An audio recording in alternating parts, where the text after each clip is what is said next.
Hi friends, how are you? So today is 8 March. चलिए आज देखते हैं क्या है। पहली बार तो हैप्पी वुमेन्स डे एंड नारी शक्ति जिंदाबाद। तो आज शुरू करते हैं। एक तो पेज 1 और 8 पे था ब्रह्मपुत्र रिवर को। मुझे पता है ये तो ज्योग्राफी में आप बहुत बेसिक सा है, पढ़ेंगे यारलंग ज़ेंगबो। बस थोड़ा सा आया है न्यूज़पेपर में तो देख ले। और इसमें वो देख रहे हैं कि लोअर डैम्स, ये लोअर रीचेस पे डैम्स बनाएंगे। ग्रेट बेंड जहाँ से वो अरुणाचल प्रदेश में एंट्री कर रही है, वहाँ पे ये डैम बनाने की प्लानिंग कर रहे हैं चाइना वाले। तो ये अभी देखिए हमारे लिए देखिए थोड़ा सा कंसर्न तो है, क्योंकि क्या है कि अभी तक ये अपर रीचेस पे बनाते आए हैं, उससे हमें इतना इम्पैक्ट नहीं पड़ता था कभी भी हमारे फ्लो को। बट अब ये लोअर रीचेस पे आ रहे हैं, तो अब हमें थोड़ा सा कंसर्न है कि हमारे ये एक तो फ्लो को, और ये जो हमारे अरुणाचल प्रदेश के एकदम बॉर्डर पे लगता है, दो सिक्योरिटी कंसर्न, तो इन दोनों से हमें इफेक्ट पड़ेगा। बट अभी इसमें इतना कुछ नहीं आया है कि अभी हम इसमें नोट मेकिंग करें या कुछ करें। जिस टाइम आएगा आई लेट यू नो कि क्या इसमें नोट मेकिंग करनी है क्या नहीं करनी है। अभी बस हमें थोड़ा सा देखना है कि क्या चल रहा है क्या नहीं। हम वॉच रखेंगे इसके ऊपर। जैसे ही कुछ कंसोलिडेटेड आएगा आई लेट यू नो। उस वक्त पेज 4 पे था रेयर डिजीजेस के बारे में एक कमेटी बैठी है। तो रेयर डिजीज के बारे में हमने जितना देखा है पुराने लेक्चर्स में, सिर्फ उतना ही करिए, उससे ज़्यादा कुछ करने की जरूरत नहीं है। फिर उसके बाद आते हैं एडिटोरियल पे। तांडव और सुप्रीम कोर्ट का दे रखा था, उसमें कुछ पढ़ने लायक नहीं है। हम ऑलरेडी जितना भी सुप्रीम कोर्ट के ऑनलाइन या जो हमने फ्री स्पीच और इन सब पे हमने जितना लेक्चर बनाना था बना चुके हैं। उससे ज़्यादा इसको और डिटेलिंग मत करिएगा। आप अपने दिमाग को इतना मत भर लीजिएगा कि आंसर में आप लिख ही ना पाएँ क्या लिखना है क्या नहीं।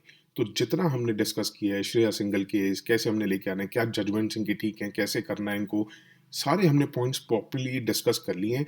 उससे ज़्यादा आपने पॉइंट्स और अब इसमें इंक्रीज नहीं करने। अगर कोई आएगा एक आधी लाइन अगर हमने डालनी होगी to make our answer more beautiful, तो वो हम तब डालेंगे जब कुछ अच्छा आएगा। ठीक है। उसके बाद एक एडिटोरियल पे इंटरनेशनल वुमेन्स डे का आया हुआ था कि क्या है क्या नहीं। देखिए हर साल आता है, तो इस पर इतना डिटेलिंग में मत जाइएगा कि फर्स्ट टाइम कहाँ मनाया गया कहाँ नहीं। और उसके बाद उसमें उन्होंने थोड़ा सा कोरोना पेंडेमिक और क्या सिचुएशंस चल रही हैं उसका दे रखा है। कुछ इंपॉर्टेंट नहीं है हमारे आईएएस के लिए, वैसे हर चीज़ इंपॉर्टेंट होती है। फिर उसके बाद एडिटोरियल पे आए, ये थोड़ा सा देखिएगा।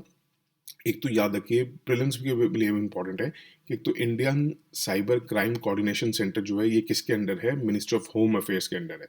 ठीक है। जैसे हमने देखा था साइबर की कई चीज़ें डिफेंस मिनिस्ट्री या प्राइम मिनिस्टर ने अपने अंडर रखी हुई है, तो बट ये याद रखिएगा Indian cyber crime coordination centre ministry of home affairs के अंडर है। उन्होंने लॉन्च किया साइबर क्राइम वॉलंटियर्स प्रोग्राम। उसमें क्या सिटीजन को कहा है कि आप रजिस्टर कर सकते हैं अपना। वॉलंटियरिंग है, मतलब आपके ऊपर कोई मैंडेटरी नहीं है, आप वॉलंटियर बन सकते हो। तो आप साइबर क्राइम वॉलंटियर्स बन जाएंगे। तो उसमें आप अनलॉफुल कंटेंट को आप बता सकते हैं क्या है क्या नहीं। वो हेल्प करेगा लॉ इन्फोर्समेंट एजेंसीज को, तो जो वो आइडेंटिफाई कर सके, रिपोर्ट कर सके, रिमूव करा सके इलीगल या अनलॉफुल ऑनलाइन कंटेंट अगर कुछ है तो। देखिए क्या होता है अगर आप सिटीजन्स को, इसमें क्या है वॉच डॉग जो है वो गवर्नमेंट या पुलिस नहीं रहती, इसको कहते हैं लेटरल सर्वेलेंस। ये थोड़ा ध्यान से सुनिएगा। आपने जैसे शोले पिक्चर देखी होगी अगर, तो शोले पिक्चर में क्या था, वो असरानी ने एक नाई को नहीं छोड़ रखा था, बार्बर को। वो क्या करता था, घूमता रहता था जेल में और सबकी इन्फॉर्मेशन लेता रहता था, भाई क्या चल रहा है क्या नहीं चल रहा है। अच्छा लोग उससे डरेंगे नहीं क्योंकि वो पुलिस नहीं है, बट वो सबकी छुप छुप के से इन्फॉर्मेशन पहुंचा देता था, भाई जेल में पिस्तौल आ गई है या कुछ भी आ गया है। तो इसको कहते हैं लेटरल सर्वेलेंस। ये प्रीलिम्स के लिए इंपॉर्टेंट है कि अगर लेटरल सर्वेलेंस, क्योंकि थोड़ा सा आजकल ये हाइप हुआ है, तो अगर आता है तो मतलब इसमें क्या होता है सिटीजन्स को ही वो दे दिया जाता है। जैसे अगर देखिए हायरार्की होती है, अगर गवर्नमेंट हमें या पुलिस हमारे ऊपर वॉच रखती है, that is called vertical. But ये लेटरल में क्या होता है कि एक पड़ोसी दूसरे पड़ोसी पे नजर रख रहा है। कॉलोनी अगर आपके अंदर है, सोसाइटी बनी हुई है, तो एक दूसरे पे वॉच रख रहे हैं कि कोई गलत काम तो नहीं हो रहा, तुरंत अगर हो रहा है तो हम पुलिस को रिपोर्ट करें। तो ये लेटरल सर्वेलेंस की तरह ही ये साइबर क्राइम वॉलंटियर्स प्रोग्राम लेके आए हैं। इसमें क्या है कि पब्लिक ही हेल्प करेगी लॉ इन्फोर्समेंट एजेंसीज को कि क्या रिमूव कर क्या गलत चल रहा है, क्या अनलॉफुल चल रहा है कंटेंट साइबर में। तो इसलिए ये बड़ा अच्छा इनिशिएटिव भी है।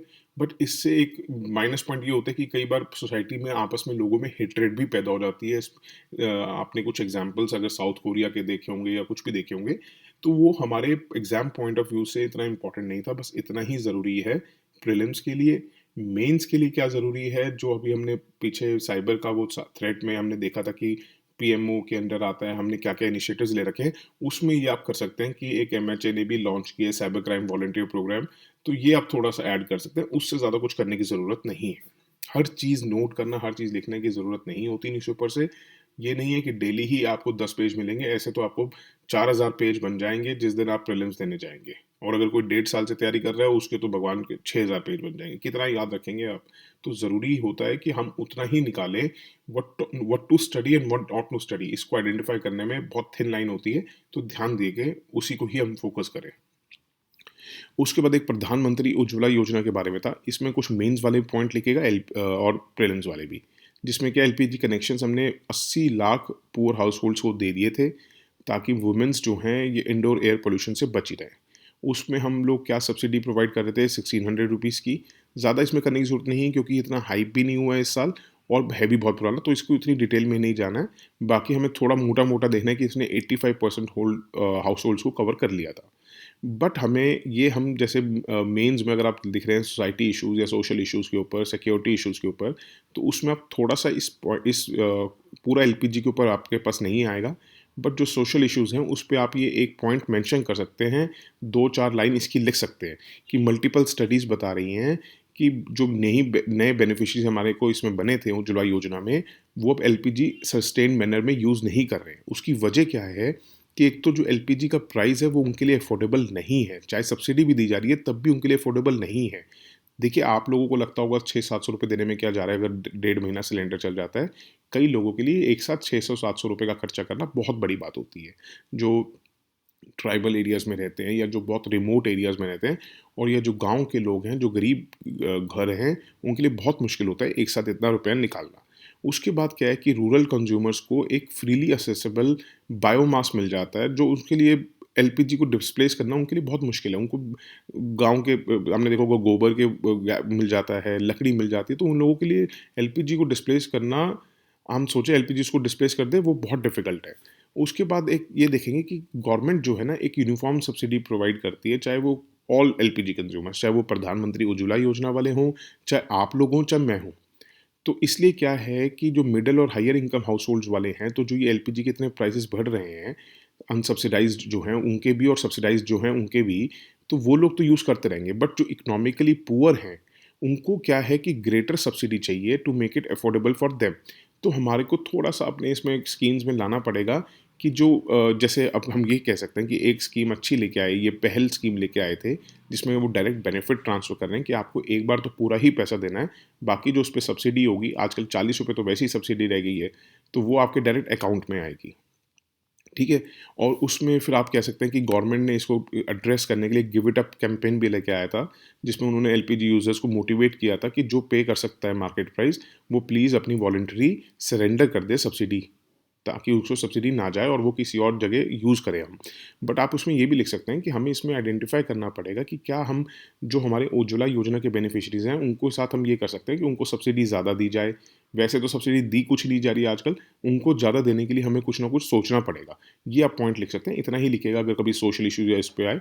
अब ये प्रीलिम्स वालों के लिए थोड़ा-सा इम्पोर्टेंट है कि एक तो ये इंडोर एयर पॉल्यूशन तो फैलाती ही फैलाती है, बायोमास कुकिंग जो है 30% पीएम 2.5 के लिए कंट्रीब्यूट करती है नेशनल लेवल पे।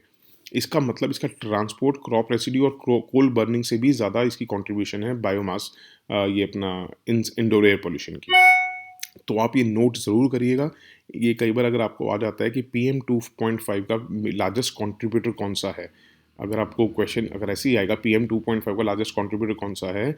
और अगर आपको ये 4 ऑप्शन दे रखे होंगे ट्रांसपोर्ट, क्रॉप रेसिड्यू और कोल बर्निंग, और चौथा ये दे रखा होगा, ये जो बायोमास बर्निंग जो ये घरों में करते हैं। तो आप 100% कोल बर्निंग करेंगे या ट्रांसपोर्ट करेंगे? बट याद रखिएगा वो, या क्रॉप रेसिड्यू भी सोच सकते हैं आप, क्योंकि इसका नाम ज़्यादा होता रहता है कि बीप बढ़ रहा है, ये बढ़ रहा है। बट याद रखिएगा बायोमास कुकिंग जो हम घरों में यूज़ करते हैं, वो सबसे बड़ा कंट्रीब्यूटर है पीएम 2.5 का इंडिया के अंदर। ठीक है? ये याद रखिएगा। उसके बाद अगर हम ये देखें कि ये जो हमने यारलंग ज़ेंगबो रिवर का देखा है, ब्रह्मपुत्र का, ये ऐसे नहीं है कि आपको डायरेक्ट पूछ लेंगे कि ब्रह्मपुत्र को क्या बोलते हैं चाइना में, या यारलंग ज़ेंगबो, क्योंकि इतने ईज़ी क्वेश्चंस आजकल नहीं पूछे जाते हैं। उसमें ये पूछ पूछ सकते हैं कि जैसे आपको ना रिवर के बारे में दे दिया, 4 ऑप्शंस में अगर आपको चौथा ये दे सकता है, it is known as this also. ठीक है? तो इसलिए ये थोड़ा-सा इम्पोर्टेंट हो जाता है। ये सतलुज, यमुना सतलुज और इंडस, इनके बारे में कई बार पूछा गया है। तो ब्रह्मपुत्र के बारे में पूछा गया है, तो वन ऑफ द 4 ऑप्शंस हो सकती है, और उसमें अगर आपको एक अच्छी तरह पता होती है ना, तो कई बार आपको एलिमिनेशन टेक्निक से वो सॉल्व हो जाता है क्वेश्चन। तो याद रखिएगा इसको, अगर आप ज्योग्राफी बेसिक्स भी पढ़ेंगे, उसमें इंडस को क्या बोला जाता है, सतलज का क्या बोला जाता है, ब्रह्मपुत्र को क्या बोला जाता है, थोड़ा याद रखा करिए कि तिब्बत में क्या बोला जाता है इनको। इससे ज़्यादा कुछ नहीं था पेपर में, बाकी सब पॉलिटिक्स चल रही है, सब न्यूसेंस चल रही हैं, वो भी ज़रूरी है चलिए देश में। बाकी मिर्च मसाला के लिए पढ़ना हो तो पढ़ लेना आप भी, बाकी कुछ पढ़ने लायक नहीं है ऐसा। आपको मैं नहीं कहूँगा कि आप 1.5-2 घंटे इस टाइम क्रूशल टाइम आ चुका है कि अपना दें इसको न्यूज़पेपर को। बाकी आप पढ़ना चाहते हैं, टाइम पास करना चाहते हैं तो आप पढ़ सकते हैं, बट अगर पढ़ें तो उसमें से भी कुछ अच्छा लगे आपको कोई टॉपिक तो ही उसको डिटेलिंग में पढ़िएगा। बाकी मैं पढ़ चुका हूँ, उससे ज़्यादा कुछ करने की ज़रूरत नहीं है।